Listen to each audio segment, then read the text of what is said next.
This podcast is brought to you by AJ Bell and Shares Magazine. Shares Magazine is published by AJ Bell Media, part of AJ Bell.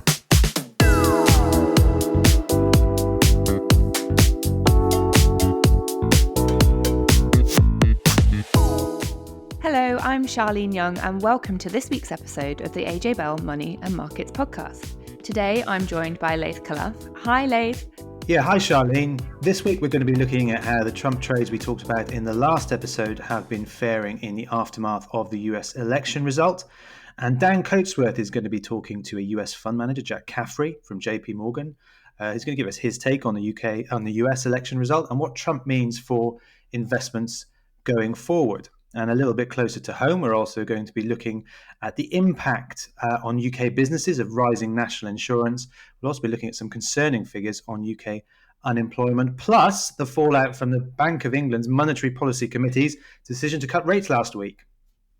Yeah, and two words which don't normally go together are pensions and Bitcoin. But for the first time, a UK pension scheme has invested in the asset class. We'll be looking at the whys and wherefores of investing in Bitcoin for diversification. And the team have been looking at lifetime ISAs this week and how the government's freeze of that property price limit is going to be locking out first-time buyers across the UK. Yeah, and elsewhere in the investment world, exchange-traded funds, better known as ETFs, are seeing record inflows so far this year. We'll be looking at why investors are piling in. And on the other side of the ledger, we'll also be looking at some figures showing that investors are pulling money out of Fundsmith Equity Fund, one of the biggest funds in the UK, run by Terry Smith, one of the best known, if not the best known fund manager in the UK. And we'll be looking at why investors might be leaving that fund. Right, so let's crack on and jump straight into our market update. And those two factors causing plenty of concern for businesses who might already be feeling rather beleaguered. Yeah, so a little bit of added extras on the back of the budget, really. So there are two very big costs for businesses: national insurance and the minimum wage. And we've seen a growing backlash over the last week from businesses around national insurance, about the hike to national insurance. Not so much about minimum wage. They're probably keeping away from that for fairly shrewd political reasons. But the national insurance hike is getting quite a lot of people's backs up. We've had figures out from Morgan Stanley on one company, Tesco, the UK's biggest supermarket, of course. And those figures suggest that Tesco is facing an additional £1 billion of national insurance payments over the course of this parliament as a result of that decision by Rachel Reeves. And on top of those numbers, we've also had warnings that between the Morrisons, Asda and Sainsbury's are also facing a big NI bill to the tune of around 1.3 billion over the course of the parliament. So very, very big numbers here. And it's not just the supermarkets that are at the sharp ends of proceedings. The hospitality sector is up in arms too.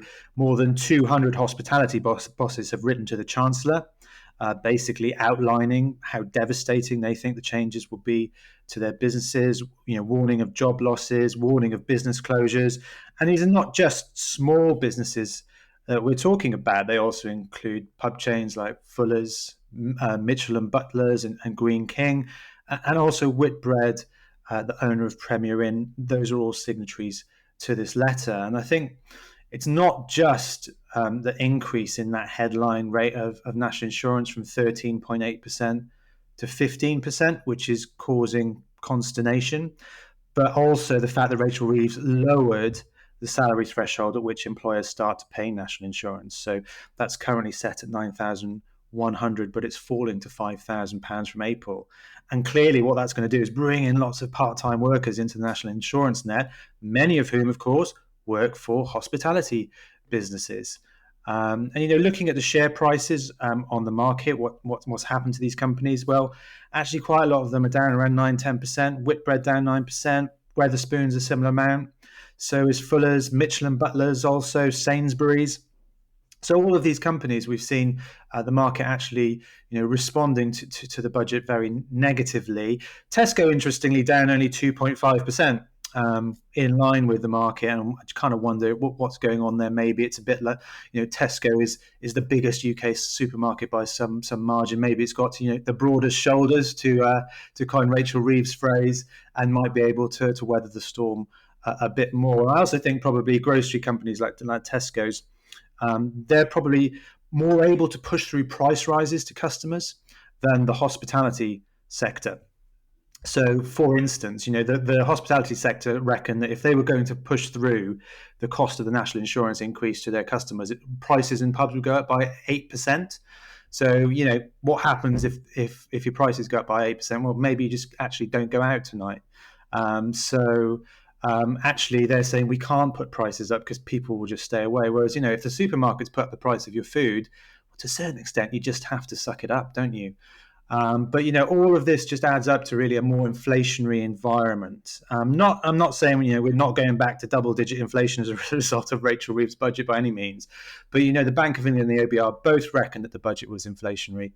The Bank of England has actually put a number on it, saying it's around 0.5% in the short term.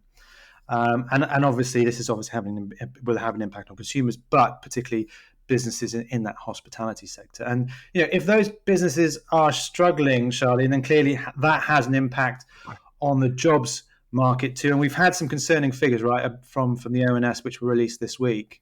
Yeah, so pretty gloomy stuff, and kind of putting in black and white what businesses and workers had already been feeling in the run up to the budget. So as we know, the labour market has been steadily tightening, vacancy numbers falling, redundancies rising, and that headline unemployment figures creeping up again. So unemployment rose to 4.3% in the 3 months to September.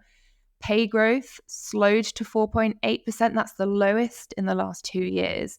And vacancies have fallen for that 28th consecutive month. Now, there are more vacancies than before the pandemic, but confidence was already at an all-time low. And those knock-on effects we've talked about have pushed back investment for businesses as well as hiring plans, as they were sort of waiting to see where the land lay.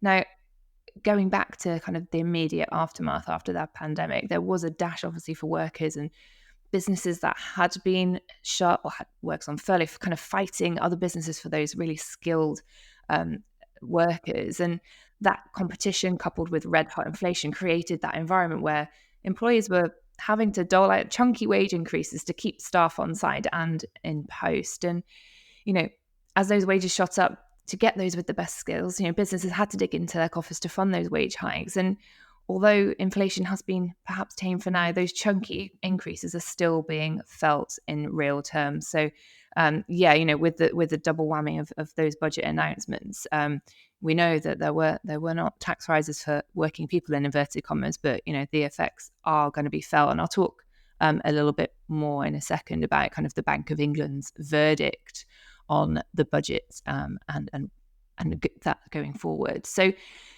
if you tuned in last week, you would have heard Danny and I discuss the likely winners and losers in the immediate aftermath of the US election result and those so-called Trump trades. Now, Laith, how have these been playing out in the last week? Yeah, absolutely. So last week, that we looked at the immediate aftermath. We're taking a much longer term view now, Charlene, over a whole week. So, watch this space. But the broad picture is that those Trump trades have generally, continued to gather ground. So, a couple for you. The dollar is up around 3% since the election. Tesla shares up around 30% since the election. And probably the most notable one is Bitcoin. Bitcoin is doing really well. So it's breached fresh record highs. It now stands at over $90,000 US per Bitcoin. So to give you some perspective, that's up from $68,000 just before the election and around $45,000 at the start of the year. So this is the point at which those of us who don't own any are all kicking ourselves and wishing that we did have some. So at this rate, it might well eclipse $100,000 by the end of the week. Who knows? Of course, if you look at the history of the cryptocurrency, we know it's incredibly volatile. After big price spikes, we often see crashes. 3 years ago, we saw a big spike. It then crashed by 45% in just 2 months. So it's a really risky trade. And also kind of, it's not just Bitcoin doing well. Dogecoin, not sure if you've come across this one, Charlene, but it's a favourite of Elon Musk. Great Elon Musk. The great Elon Musk. It's represented by a Shiba Inu dog, and it's almost trebled in value since the election because it's a favourite of Elon Musk. And guess what? Some of this frenzy appears to do with Trump asking Elon Musk to lead a newly created government department. Okay, so that government department is the Department of Government Efficiency. So the initials for that are DOGE, Doge. And Elon Musk has tweeted a picture of a Shiba Inu to announce the launch of that department. So if that's not an investment case for investing in Dogecoin, then I don't know what is. So yeah, as with all these things, there's a lot of speculation, there's a lot of frenzy. A lot of people tend to buy in, near the top of the hype cycle. Who knows what the future of Bitcoin is? But if you think about buying in, just bear in mind that there's a very potentially large downside as well. And just kind of broadening out, looking outside of cryptocurrency, we've also seen that the US stock market as a whole reach fresh highs. At one point, the S&P 500 was trading above the 6,000 mark for the first time. And, it only breached through 5,000 for the first time earlier this year in February. So I think, whatever you think about the Trump presidency, the US stock market has reacted positively. And we actually we know that a lot of US funds and global funds have been very popular over this side of the pond of late. So actually there will be lots of UK investors who are a bit richer in financial terms as a result of Donald Trump's election. Yeah, and while we're on the subject, kind of going back to Bitcoin, apparently the first UK pension funds invested in the cryptocurrency. Is that correct? Yeah, that's right. So this was news out from a pension specialist, Cartwright. They say that they have a pension scheme that's reportedly allocated 3% of its assets to the cryptocurrency. They say it's the first one in the UK market to do so. And it was probably only a matter of time before this happened. I don't think it's really likely to spark a stampede from pension schemes into Bitcoin. Bitcoin is notoriously volatile, and pension scheme trustees are just as notoriously risk averse. And that makes a lot of sense. Why wouldn't you be when you're looking after someone's retirement savings? So the FCA says those investing in Bitcoin should only do so with money they are willing to lose in its entirety, and that doesn't exactly sound like a tagline for something that fits comfortably into a pension scheme being run on behalf of members. But one of the reasons being put forward for making this investment is diversification. So they're saying actually we want a diversified portfolio and we think Bitcoin should be part of that. Probably there's some legitimacy to that. I think plenty of people have obviously bought into crypto on the off chance that one day it may hit the mainstream as a currency, which seems a reasonable-ish reason to invest.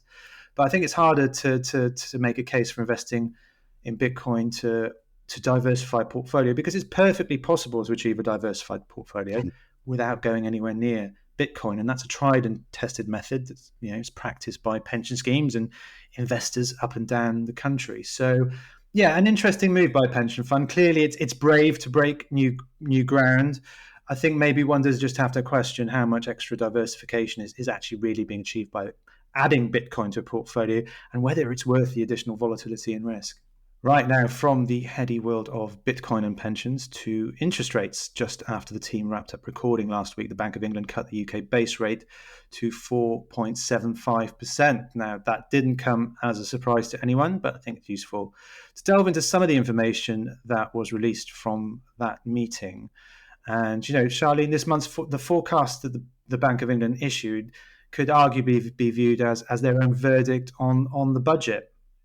Yeah, so like you say, that decision itself was kind of widely anticipated. But, with what's been going on in the wider world and the potential for those events, so Rachel Reeves' budget and Donald Trump, the two things we've talked about a lot already today. I think it's going to be a running theme for a while, actually, Charlene. Yeah, I know. It has, to be fair, only been sort of 2 weeks or 1 week in the case of the latter. But yeah, so as both these events have obviously the potential to be inflationary, which could mean stickier interest rates, it could just pull through to the fact that the pace of cuts might be slower than some people were perhaps predicting or even hoping for. So, A few weeks ago, the market was pricing in another rate cut in December at about 75%, I think it was. But now I think we've seen a move to them pricing in another rate cut possibly in December or more likely February, and then another one by May next year. Now, we've seen some quite bullish calls by the likes of Goldman Sachs that you pointed out, who forecast that the UK base rate could fall, in their view, to 2.75% by next autumn. Now, the MPC, the Monetary Policy Committee's decision was almost unanimous. There was one person who voted to, or one member, I should say, voted to hold rates. But, the fact it was almost unanimous could add some credence to this argument. But, as we know, if Donald Trump pushes ahead with some of the things that he has promised to do in terms of trade and tariffs on imports, that could really kind of, I don't know, put the cat amongst the pigeons, if you like, when it comes to UK inflation and our own interest rate. So, yes, you mentioned the budget verdict. Now, there's been some good news, I think, from the Bank of England. If you're Rachel Reeves, they revised up their growth forecasts over the next 12 months. So they were upgraded from 0.9% to 1.7%, with the bank saying that the budget policy measures were responsible for almost all of this uplift. So, when your slogan or tagline is growth, growth, growth, that's potentially encouraging. However, on the other side, the bank has downgraded its growth forecast for the following year, and it thinks that growth will only be 1.4% in 3 years' time. So kind of not exactly shooting the lights out there. So I think, as you mentioned earlier in this episode, the bank also said it expected the budget to raise inflation by just under 0.5% in the short term. So, that is its verdict, that the budget will be slightly inflationary, whilst also kind of forecasting CPI inflation, that kind of main target measure, to come in just below the target in 3 years' time. What does this mean for people who are either mortgage holders or those who are relying on savings? Well, we've seen a drop in fixed rate mortgage costs this year. I think some figures you looked at for the typical rate based on a 75% loan to value, falling from around 5% to 4.4%, according to that Bank of England data. But also the typical 1-year savings bond has fallen back from 4.9% earlier in the year to around 4.1% now. Fixed rates, as we know, are kind of more dependent on those longer term rate expectations, especially where, an expected mood had already kind of been priced in, like this one. Variable rates on savings and mortgages should fall back as a result of this latest interest rate cut. But as we know, banks very, very quick to cut the rate they're paying on savings, maybe not so quick in some cases to pass that on to new mortgage deals, but we will see. Inflationary risks obviously remain and will continue to play out. But the kind of question, I think, on these rate cuts, it does appear to be when rather than if.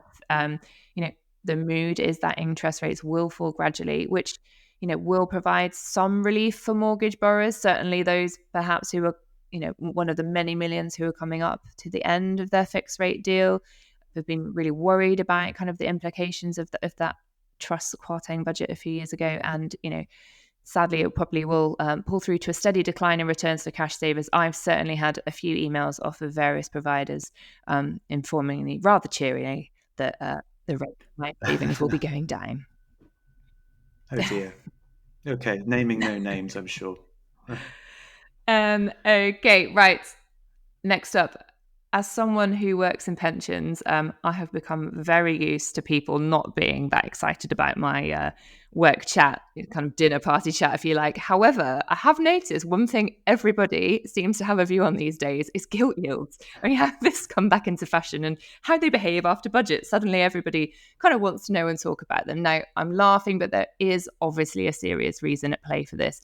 It has only been 2 years since that mini budget that I just mentioned. Now, Laith, can you tell us actually what's going on in the world of bonds now? Yeah, absolutely. Yeah, I think the interest in gilt yields might say something about the dinner parties you're going to, actually, Charlene. But yeah, I think you're right. There has been a pickup in interest. I think that trust quartering mini budget really kind of highlighted the gilt market and its importance more broadly, didn't it?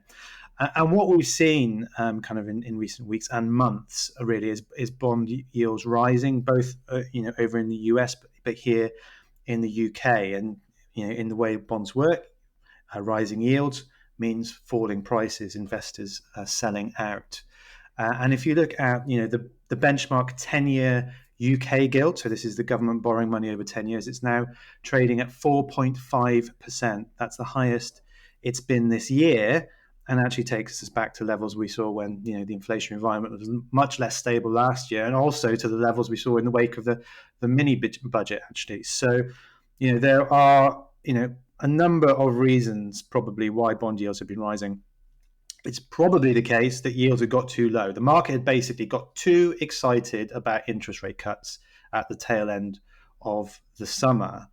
They'd been really looking forward to, as you say, Goldman Sachs saying, 2.75% by the end of next year. I'm kind of willing to stick my neck out and say that's not going to happen now.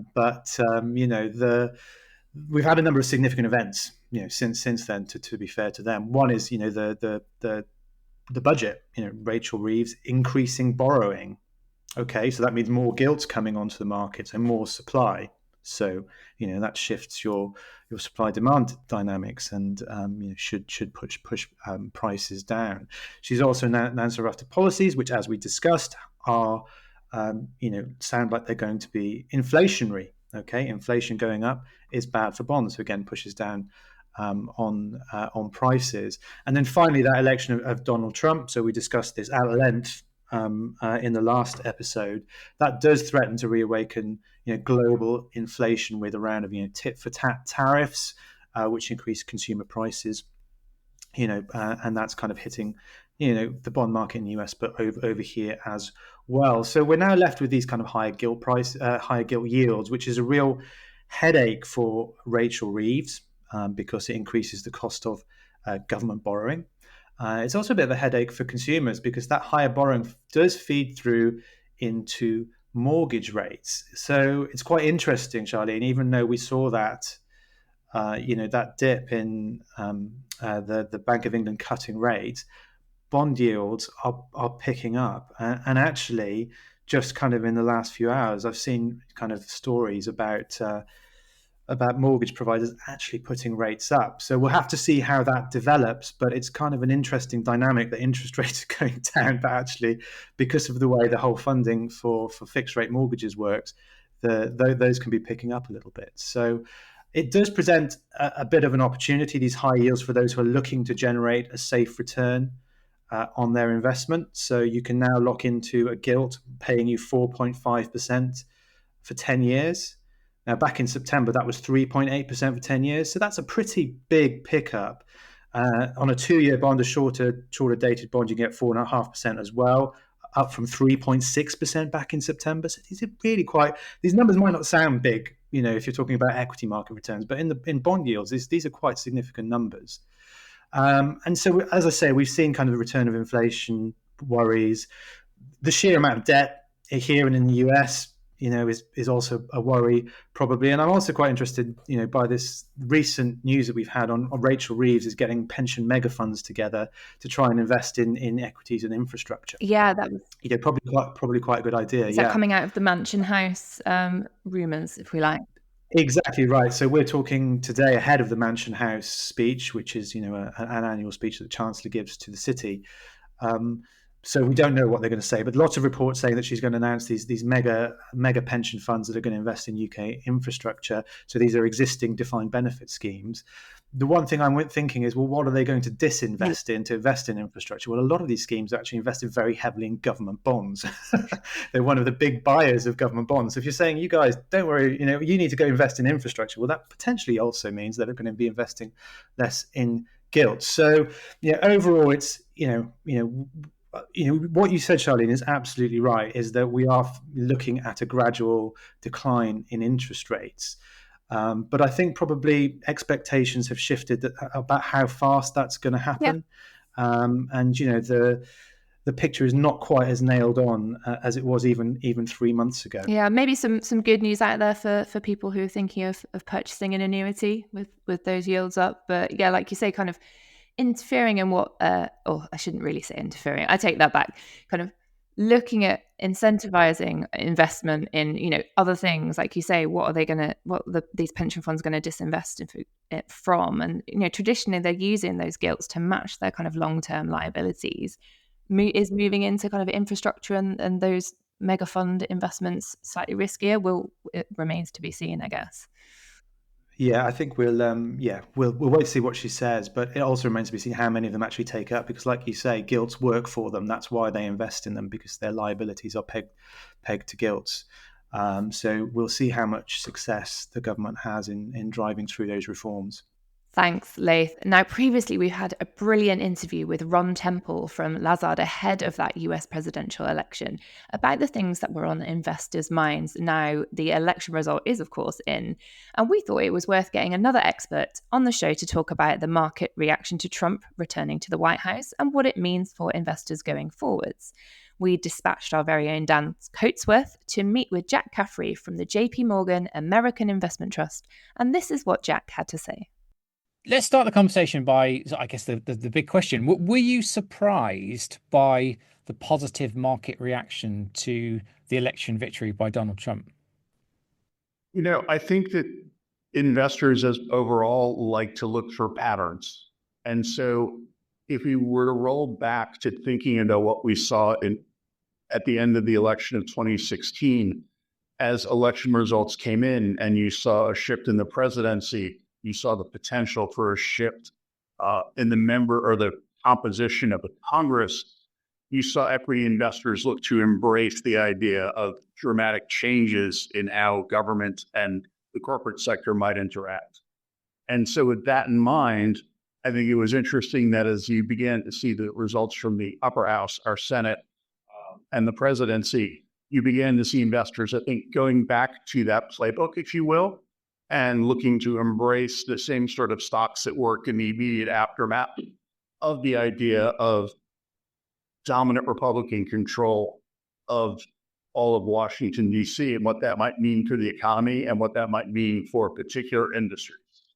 So if you will, it was a sense of let's go back to what we think worked in the past and let's look to put those trades on. It was a bit, in some senses, a little bit less of a shock in particular. We've been aware that polling has gotten worse, but you do see more emphasis on the prediction markets, and the prediction markets have been fairly steadily indicating the possibility of the outcome we wound up actually seeing. Yeah. I mean, so obviously the market was quick to bid up shares in US oil producers, in banks. They sold off renewable energy companies. I mean, I guess those were the most obvious trades in terms of Trump says he wants to, increase drilling. That's obviously people thinking that US oil producers are going to have better prospects. Looser regulation, good for the banks. What? I mean, amongst those sort of areas, first of all, I just want to ask you: did you think that's a sort of a fair reaction, that it was easy to jump in with those, or? I think it certainly aligns with the perceptions of what campaign promises look like coming out of what we've been listening to for the last several months, the idea of reduced regulation. In 2016, we heard the concept drill, baby, drill, often uttered out of Washington, D.C. Interesting, actually, that the United States is producing about 1 million barrels equivalent a day more under the Biden administration than we did in the Trump administration. And I'm actually not sure that oil companies want to produce much more, recognizing that more production might actually dampen prices. I do think they look forward to having greater exploration opportunities and perhaps fewer environmental regulations that might be margin supported. And so that sense is maybe less about drilling and more about the costs that are associated with that drilling. Shifting to the financials, certainly the idea of lower capital requirements is something that many investors have talked about. We've spent the last almost a year and a half talking about what is the right level of capital for a bank to hold. The banking industry was pushing back on some of the Federal Reserve's guidelines in terms of what they wanted to see. And so I do think the idea that there'll be perhaps a lighter capital touch, a lighter regulatory touch is something that investors look forward to. But I think there's going to be some nuances that we're going to have to think about. One of those will do with consolidation. I think there's a recognition the U.S. has too many banks overall, and that relative to Europe, relative to other major economies, the U.S.'s biggest banks actually have a lower deposit share relative to what you might see in other developed markets. And I pair that with the more populist wing of what actually has been influencing policy, or the prospect of policy, which is very anti-consolidation and is actually a big cheerleader for some of the issues at some of the regulatory agencies that have been stopping consolidation. So I think it'll be, it's easy to think less regulation good. The bond markets seem to evidence a very different opinion as well, in terms of when we saw the sell-off in yields while the equity market was rallying. And so there is a little bit of creative tension in terms of what bonds think might happen versus the regulatory issue versus some of the spending priorities. So I think intellectually it all makes a lot of sense, but in the shorter term, I think we'll have to actually see what the rules wind up being and who winds up, an important point to keep in mind, people are policy. We're only just getting in the first inklings of the people might actually be that create the policies. I guess with the bond market was looking at the prospect for Trump's policies driving up inflation again, that might suggest interest rates are not coming down rapidly. They might stay higher for longer. Is that cause for concern for equity markets? I think it's probably worth keeping in mind that right now the S&P is trading at about 22 plus times forward earnings, and that in 2016 the S&P was trading at 16 times earnings. So actually, valuations are much higher today for the overall stock market. In 2016, from 2016 to 2018, where you have a potential political setup similar to what we had in 2016, over those 2 years, 10-year yields, 10-year interest rates averaged at 2.35, 2.4%. versus what's today 4.3% plus. So actually, to the extent we think about future earnings being discounted by interest rates, $1 in the future is worth less today than it was in 2016, 2017, 2018. So that in mind, I think we do have a little bit more, it'll be a little bit harder story to tell that valuations to go up. And I think that focuses the effort any investor needs to make, any portfolio manager needs to make, on what those earnings stories actually wind up looking like, rather than making an easy, broad market call. It becomes very much a used phrase, an often used phrase. It's more of a stock picker's market rather than a market call, I think, at this point in time.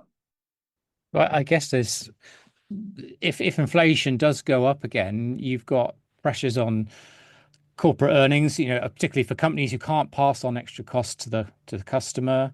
I guess, Trump's talking about immigration, and that might sort of lead to higher sort of staff costs. I mean, I guess as a fund manager, you must be looking incredibly closely at the cost line for a company as well as its the revenue.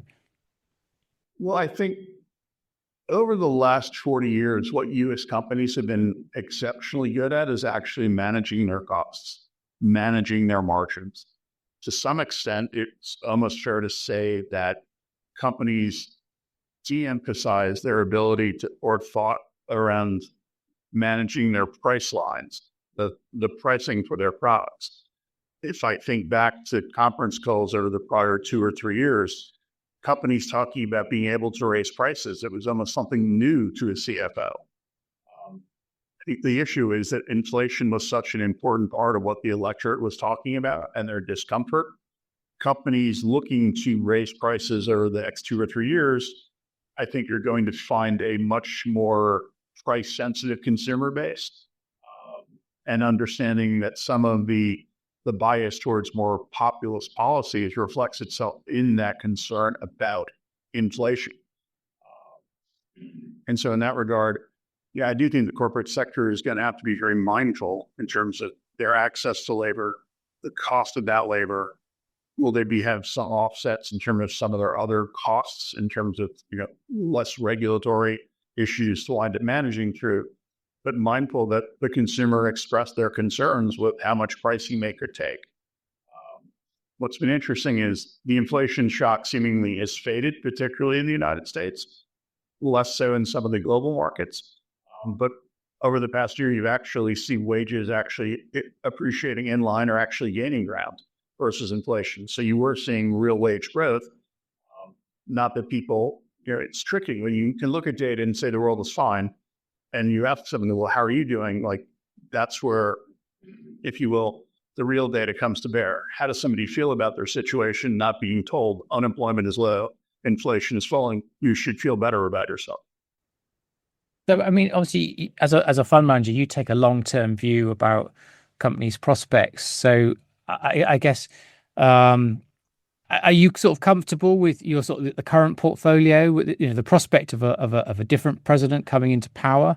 I presume that your sort of time horizon must be considerably longer than 4 years in terms of what company might be able to achieve.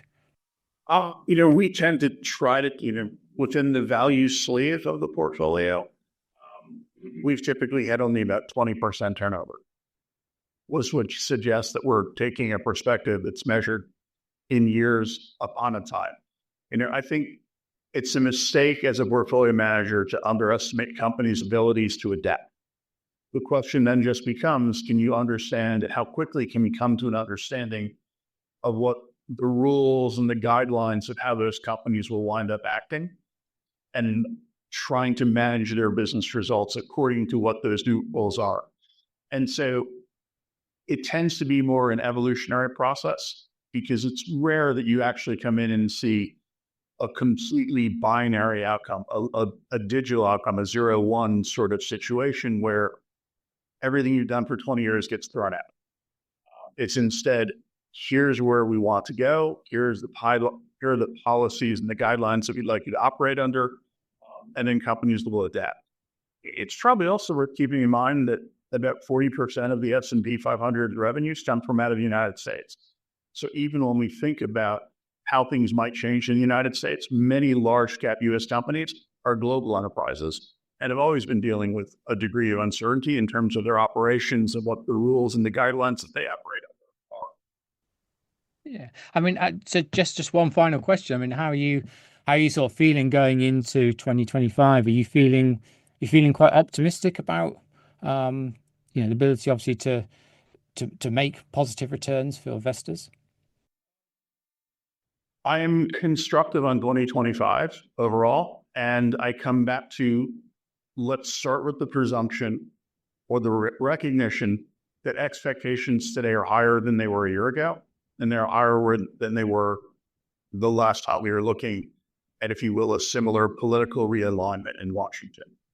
I do think that shifts the focus away from saying stocks are cheap or expensive to specific stocks are cheap, and specific stocks have an ability to create value for their customers and participate in terms of a growing demand for the goods and services that they wind up offering.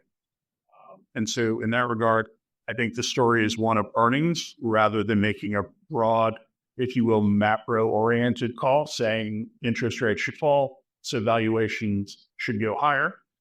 It becomes one of understanding what you own. And in that regard, what I think is great about the portfolio that I work in partnership with management of, we own 40 stocks. So each of these is a highly competent view expressed in terms of management's ability and focus to do the right thing, to generate earnings for their customer, for their shareholders, for their partners.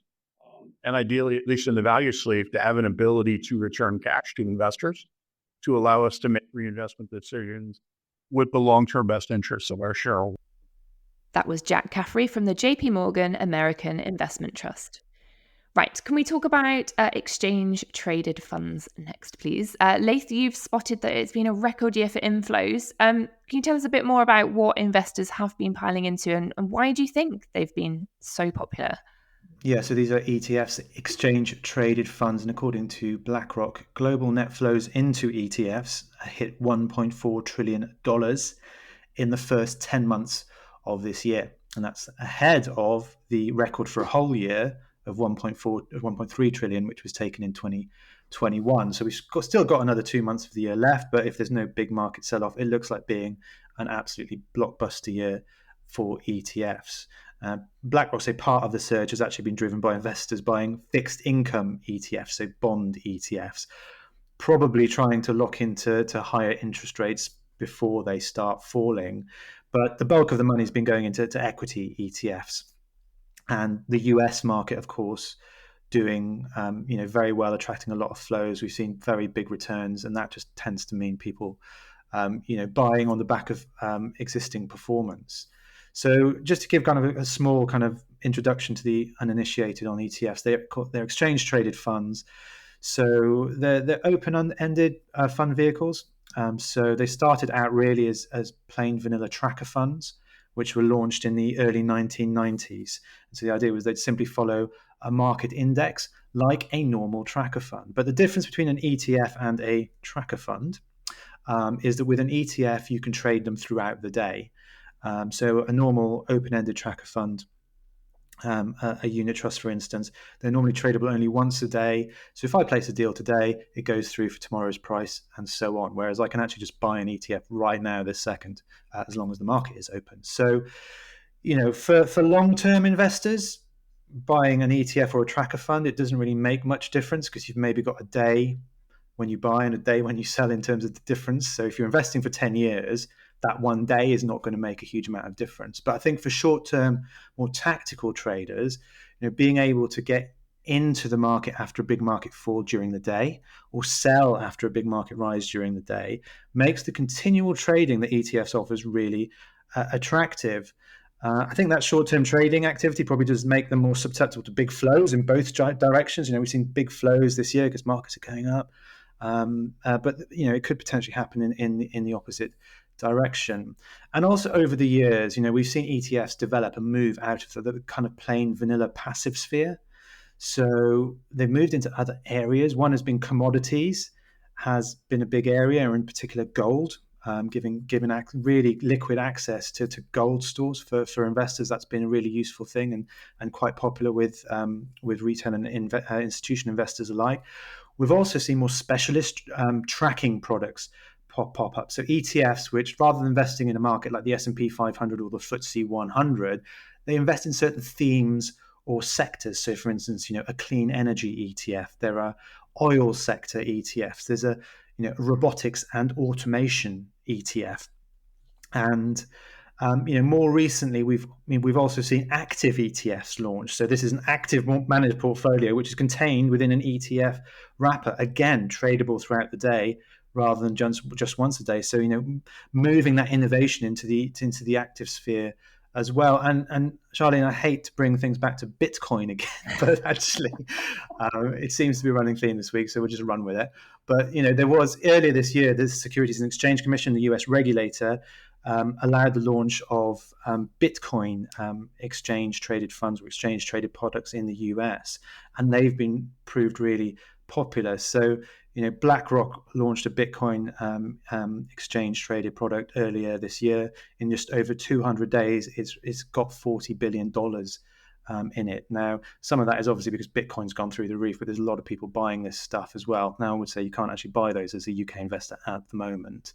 But, the picture broadly is that, ETFs are widening out into more avenues, as well as, becoming mainstream investments for simply tracking an index, which they do as well. So, a good development for investors, I think, and something to have in their armory alongside active and traditional passive funds as well.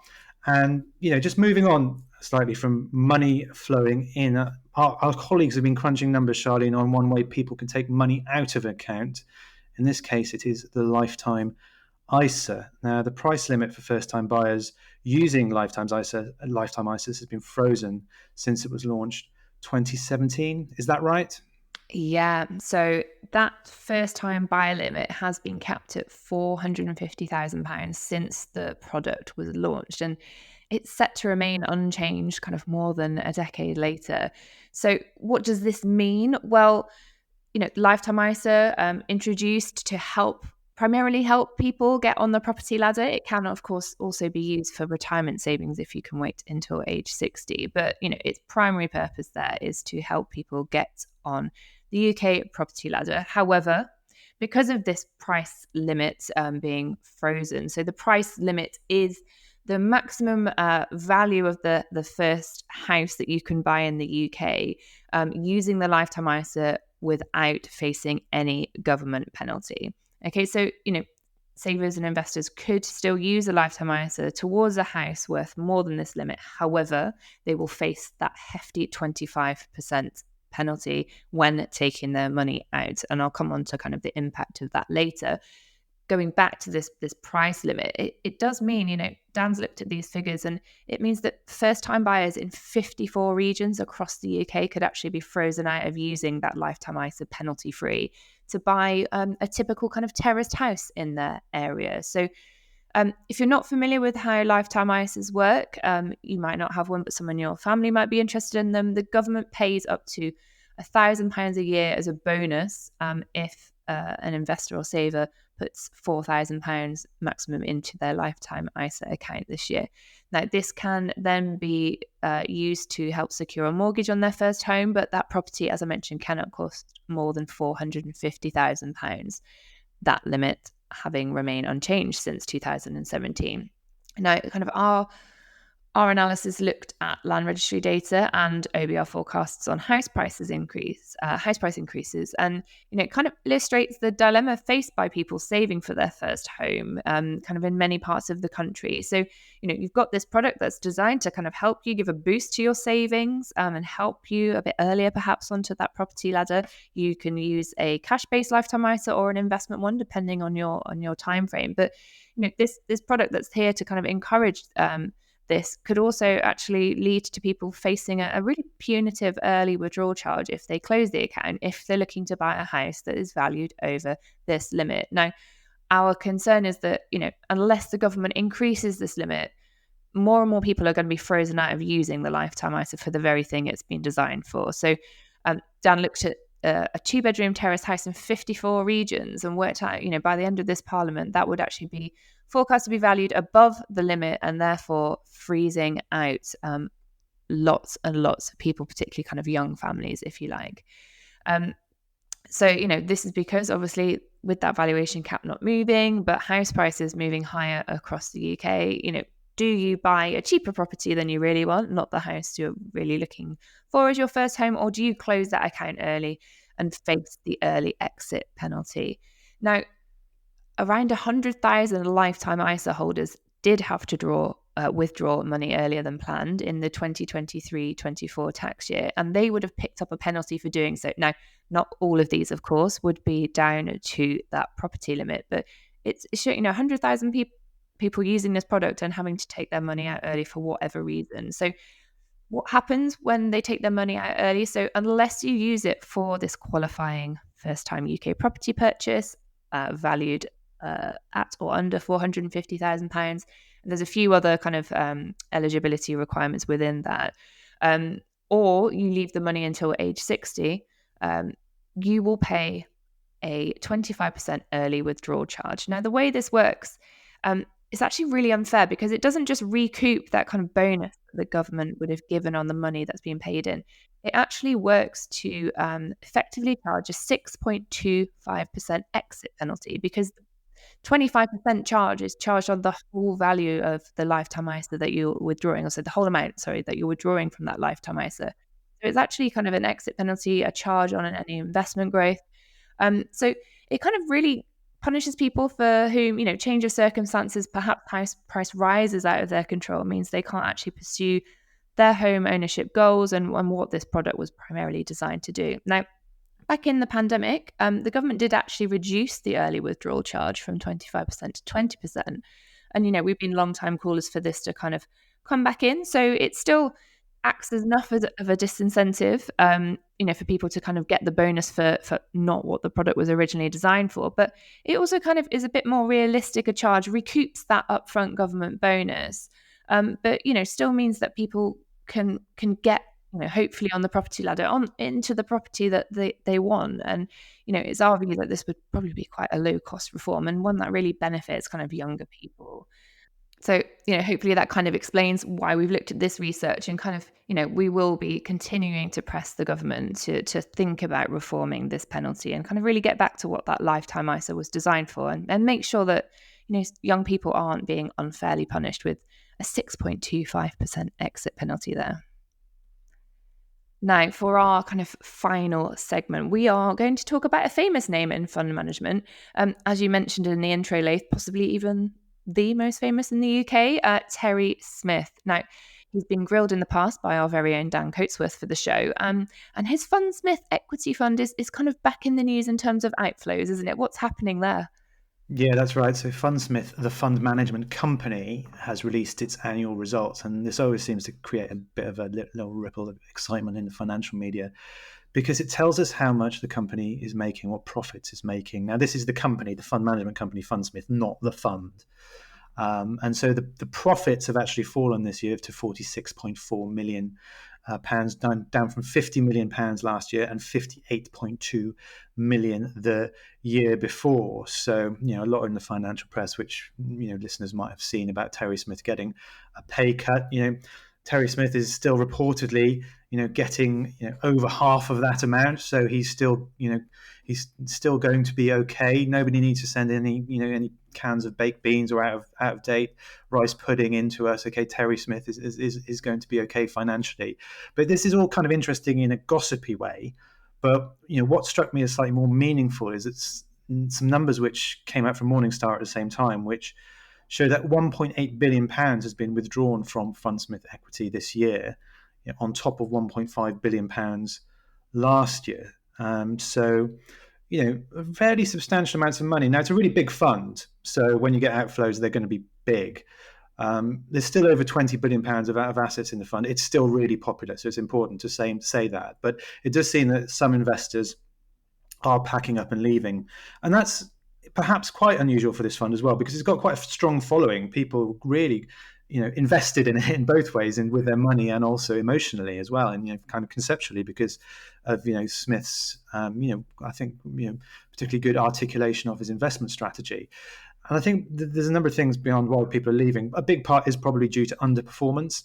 So if you look at the calendar year performance, so the fund has underperformed the MSCI World Index in 2021, just a sliver then, but then also 22, 23, and so far this year, the fund is up 10% compared to over 20% from the MSCI World Index. And that kind of continued underperformance.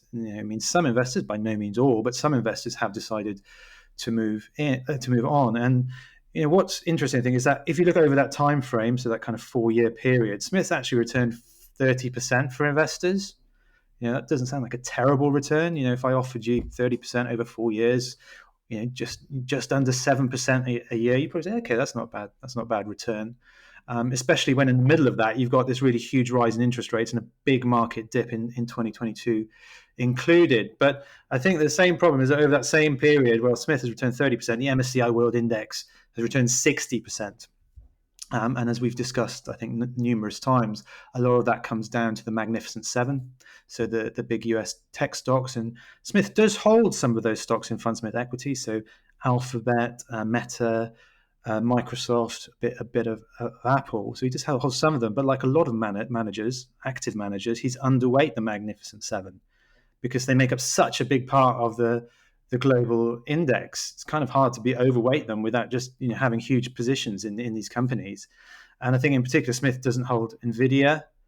Nvidia was responsible for 25% of all of the gains in the US stock market in the first half of this year. It's incredible. 25% of the gains in the whole US stock market coming from one company is just massive. And so if you don't hold that, then you've got a bit of a mountain to climb with the rest of your portfolio. And this is something that's affected active managers, not just Smith. This is broader than Smith. If you look at our manager versus machine report, which we do every 6 months, we compare active funds with passive funds. And over the last 10 years, only 19% of active managers in the global sector have outperformed a tracker fund. Clearly a very low percentage, and that's again because of this dominance of the Magnificent Seven, the fact that a lot of managers will be underweight. And it's not just Smith who's seeing outflows either. If you look across the board, retail investors have withdrawn over £20 billion from active funds over the course of this year so far. What are they doing with that money? Well, probably a lot of it's going into tracker funds. Those tracker funds, because the Mag 7 are doing well, tracker funds have quite high weightings in the Mag 7, it turns out. So those are outperforming active funds and they're cheaper. So why not invest in those? Probably the ETFs that we were talking about earlier, people are probably investing more in ETFs. And we also have to be a bit cognizant of cash as well.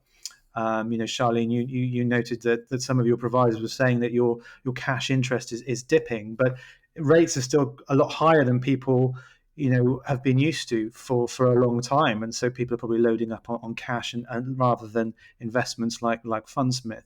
So there's quite a lot going on here, I think, that's feeding into the kind of Fundsmith numbers, and actually kind of Fundsmith Equity.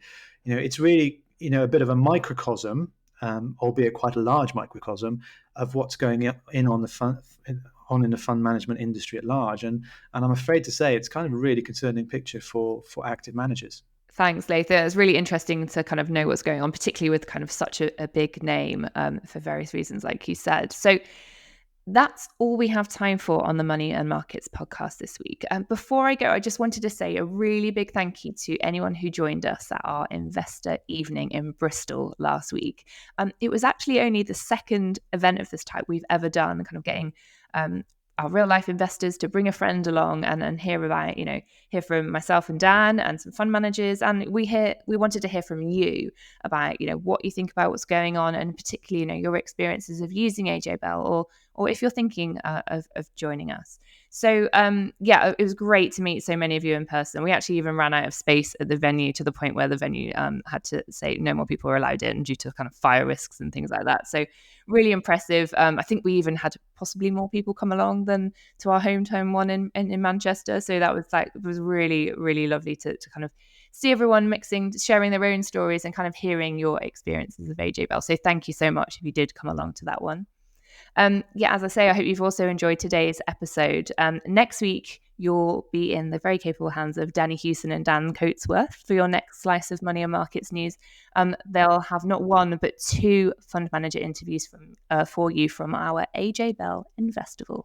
Thank you for listening today, and you can access any of our previous episodes where you usually download your podcasts. We'll be back next week, and we'll catch you then. Before you go, please remember this podcast is for educational purposes, and the views expressed don't necessarily reflect those of AJ Bell or Shares Magazine. The podcast isn't telling you if a certain investment is suitable or not. Don't forget that the value of investments can change, and you can lose money as well as make it. It's also important to remember that how you're taxed will depend on your individual circumstances, and rules can change. The way an investment performed in the past may not be the same as how it behaves in the future. If you want help, go see a qualified financial advisor.